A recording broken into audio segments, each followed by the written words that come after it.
Muralidhar मोहोळांनी tweet करत रवींद्र धंगेकरांवर टीका केली आहे। धंगेकर खोटं नॅरेटिव्ह सेट करण्यासाठी काहीही करू शकतात असं मुरलीधर मोहोळ म्हणाले।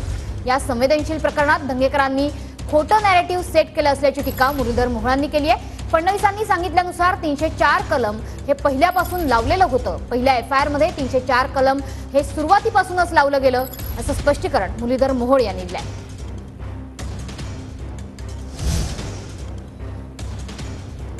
तर काय म्हटलंय मुरलीधर मोहोळांनी बघूयात। लोक तुम्हाला नाकारतात कारण तुमचा अभ्यास कच्चा असतो। खोटे नॅरेटिव्ह सेट करण्यासाठी तुम्ही काहीही करू शकता। आताच्या निवडणुकीतही ते पुणेकरांनी पाहिलं आणि आता या संवेदनशील प्रकरणातही तेच।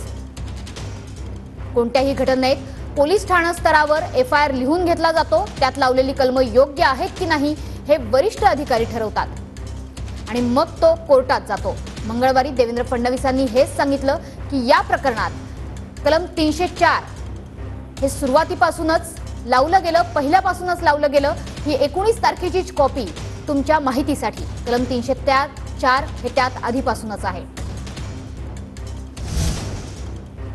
तर मुरलीधर मोहोळांनी ट्विट करत रवींद्र धंगेकरांवर ही टीका केलेली आहे।